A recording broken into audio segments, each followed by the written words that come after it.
JJ Redick looks at one of the best 3-and-D guys in the NBA and is like, nah, there's the bench.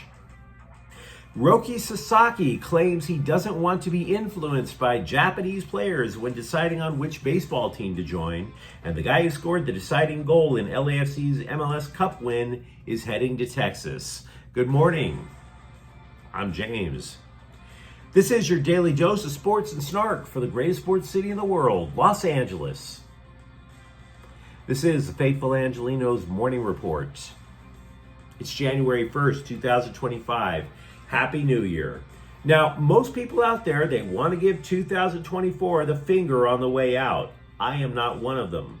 We picked up 2 more titles last year to once again validate that LA is the best sports city in the entire world. So, sucks for you, rest of society. I was a fan of last year. By the way, special shout out to our friends who were just let out of the drunk tank. And the first thing they wanted to do is find out about LA sports. Welcome back. If you like being in the know about LA, clickety-clack the like button. Clickety-clack the subscribe button. There's a notification bell. Hit that. It'll let you know when we drop new content. Sharing is caring. Let people know we exist. And by all means, comment. Now, before we go through the news and notes, a look at the scoreboard.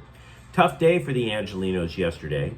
Cleveland 122, Lakers 110. Austin Reeves scored 35 points. Anthony Davis added 28. The new kid in town, Dorian Finney-Smith, added 2 off the bench. And he might be a stay-in there. We'll get to that news in a moment. Clippers, wow. Yeah, San Antonio 122, Clippers 86. Look, I realize playing on back-to-back days could be a little rough, but damn, 36? James Harden scored 17 points. Today, the New Jersey Devils are going to play the Kings at Crypto.com at 3. And let's get to the news. Start off with the Lakers. I read this headline. LeBron James plans to retire as a Laker. And then I said, duh. And then I moved on. Because JJ Redick then said that the recently acquired Dorian Finney-Smith will not crack the Laker lineup. Not now, maybe not ever. Redick told ESPN, quote, "We're in a good spot with our starting group right now, so he'll play and he'll come off the bench. And like I've told you guys several times, I want consistency with this group, but I'm not going to be stubborn and locked into something if it's not working. But it's working right now," unquote. And then the Lakers got their fannies paddled by the Cavs. But I digress. Quote, "Finney-Smith is a guy that can fit in very easily with any lineup and any sort of roster," unquote. Now, as a side note, you probably know that I'm not the biggest fan of Max Christie. I think that $8 million was a woeful use of money for a guy who hasn't proven himself and still hasn't proven himself. And how do I know this to be true? He started last night, 5 points. Well done. Well done. You have arguably one of the top 10 3-and-D guys. You moved your draft capital to get him after desperately seeking for 3-and-D guys for how many years? Now we're good with the kid. We're good. We need a replacement for D'Angelo Russell on the bench. We need a spark guy off the bench. I mean, I always say that coaches know more about the sport than I do, but sometimes I tell you, Dorian Finney-Smith off the bench. Well done. Now, for his part, Finney-Smith made sure he kissed the ring upon arrival. He wished LeBron James a happy 40th. Quote, "I told Bron today, this is probably the most I've ever said something to him. I've been guarding him for 9 years, but I'm just not too friendly on the court. So now I just have to pull the shade down and ask him, hey, give me some of those shoes. I could finally ask for some of that gear. We never know when he's going to hang it up," unquote. And that's what really matters with new friendships, right? Right? Somebody moves in next door. You can't wait. You're so excited to have him come over and ask for your PS5. That freedom to ask somebody for their property within minutes of shaking hands. That's the value of friendship, people. You don't have to pay for psychology. I'm here to tell you that is the value of friendship, using them. Finney-Smith added he noted the, quote, different approach, different energy all around, unquote, at Lakers facilities. Maybe that means the toilets work. After all, he did come from Brooklyn. Now, having said that, despite the luxurious digs at El Segundo, Finney-Smith is expected to decline his $15 million option, become a free agent at the end of the year. So that's a different energy, all right. Faux MLB insider John Heyman claims the Dodgers still have the inside track on Japanese pitcher Roki Sasaki. Now, there is some sort of misinformation floating around that Shohei Ohtani and Yoshinobu Yamamoto didn't take part in the meeting the Dodgers had with Sasaki. Now, I'm not saying that story is a lie. That story may very well be true. But you're acting as if nobody in Japan has ever heard of smartphones. No, they don't text. They don't. They don't blow up phones. Say what you want. We in America may have come up with the phrase blowing up your smartphone or sliding into your DMs, but that kind of stuff tends to go overseas to places like Japan. Do you really think that Yamamoto and Ohtani are like, nah, we don't want 3 Japanese aces in the rotation? We're good. Making our people back home even happier, that would totally suck. We pass. That's what the press is trying to make you believe. And by the way, you may have been hearing that the Padres are in second place in this horse race. No idea if that's true, but we all know who Slime Diego has, Yu Darvish. So stop it. If those guys were not in the meeting, that's only because the agent is like, look, we can't make it look too obvious, right? Dodgers president of baseball operations, Andrew Friedman, said the team is hoping to avoid having to engineer trades at the deadline in July, basically make the roster as impenetrable as possible. So it would kind of make sense that the Dodgers would be inspired to fortify the roster by the end of the winter, by like adding Roki Sasaki. So I'm not really buying into this story that much. Speaking of stories you should not buy into, if I were home, I'd be adding yet another rumor to the Idiot Scribe Dodger rumor board.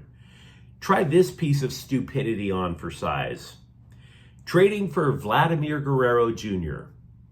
Yep, I was reading this article, and it was even obvious while you were reading the article that the writer was like, I don't believe I'm letting my fingers spread this layer of bullcrap that I'm writing. Seriously, I like Vladimir Guerrero Jr. Where does he go? Do you boot Freddie Freeman from first base? The guy who hit the grand slam to end game 1 of the series? Do you actually say, well, no, we're going to shove Shohei Ohtani aside, a designated hitter? Where the hell does he go?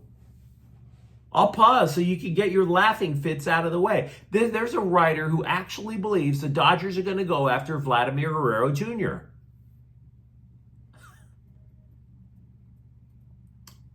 Are you done laughing yet? Cool, let's move on.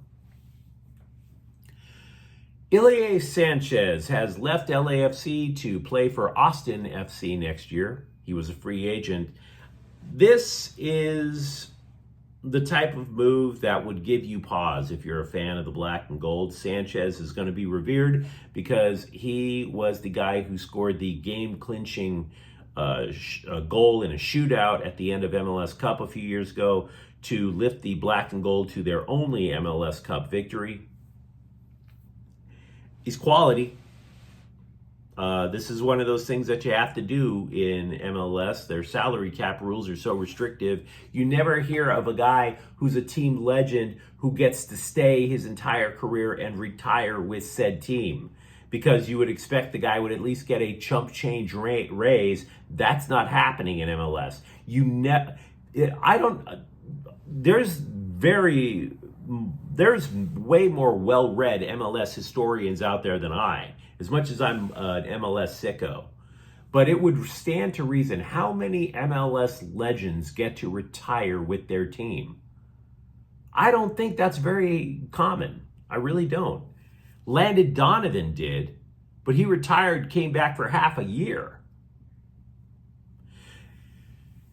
As you know, you should also look at the foreign soccer press with even less regard than the American political press. Having said that, multiple foreign scribes are claiming that LAFC is about to acquire midfielder Odin Thiago Holm from Celtic FC over in Scotland. Now, if this is true, this fills a definite need for the black and gold because, again, Ilie Sanchez left for Austin. But it's not just Sanchez. Edward Atuesta's loan from Palmeiras is expired, as did another loan for Lewis O'Brien. Now, those guys are just off the top of my head. There are big holes in the midfield for LAFC. A couple of days ago, we took a brief look at UCLA's portal work. I did a little extra reading on USC's defensive additions. At this point, I don't think the Trojans have a pass rush yet. They got bigger, no doubt. Newcomers Keyshawn Silver and Jamal Jarrett are described, though, as space eaters, not disruptors. That leaves leftover Anthony Lucas, who doesn't have a sack in his entire career. Now, look, this is not to suggest that the Trojans totally whiffed on the portal. They needed size on the line, and occupying space does a hell of a lot to stop the run. What it does mean, though, is that the Trojans either need to coach the hell out of these guys in the summer or they have to blitz. So you throw that into the hopper, and it seems to me the biggest need at the moment appears to be corner and linebacking depth. Not to mention linebacking coach. The players love the hell out of Matt Entz. Something that I think is a narrative we might want to tap the brakes on, though, with the Trojans is how bad is the offensive line going to be? To me, the question is how much the USC coaches liked Killian O'Connor at center. O'Connor got a spot start in the Las Vegas Bowl. And meanwhile, Tobias Raymond also played right tackle. I don't know if he's going to be the answer at that position, but here's the thing. USC has decent recruits coming in at tackle. And I think they're going to be set at guard with Emmanuel Pregnon and Alani Noah. So then that whole thing with the offensive line comes right back to O'Connor at center. Because I'll be damned if I even know that if they have a backup. I honestly don't know. Speaking of USC, but this time basketball, Eric Musselman just isn't a transfer portal guy. We discovered that because he had no choice to use the portal over the summer.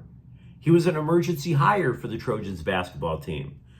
The Trojans, so, have finally started to do real recruiting. They have added LZ Harrington to the class of 2025. He's a 6'5" guard who averaged more than 14 points per game at St. John Bosco. This is needed. Desmond Clark could move on to the NBA as early as next year, so Harrington could play right away. In the last 2 weeks, the Chargers have scored 74 points, so there's a narrative being pushed that the Bolts have finally figured out that offense. Before this mini run, they had topped only 30 points in a game once. So as you might imagine, this boost has nothing to do with the running game that they have been trying to work on all year. After all, J.K. Dobbins returned from injury just last week. This has all been Justin Herbert. Herbert passed for 765 yards in those 2 games combined, with 5 touchdowns and just 1 pick. Lad McConkey, same time frame, 14 catches, 181 yards, 2 TDs, all of which sounds great. Can't deny it. But you have to pause because it's just 2 games. And considering one of those was against New England, does that even really count as an NFL game? I mean, seriously, if there was relegation in the NFL, the UFL is looking at the New England Patriots right about now. But you let me know what you think in the comments thread. Talk to me, for example, about Dorian Finney-Smith. And has JJ Redick lost his mind to suggest Finney-Smith might be a bench guy? For that matter, Do you buy into the idea of Roki Sasaki not wanting to be influenced by his own countrymen? And if you enjoyed the content, don't forget to subscribe to Faithful Angelenos. We talk LA sports every single day here. Thank you for watching. I'm James. We'll be back tomorrow. Faithful Angelenos is a Kian Cortell Queso production. Take care.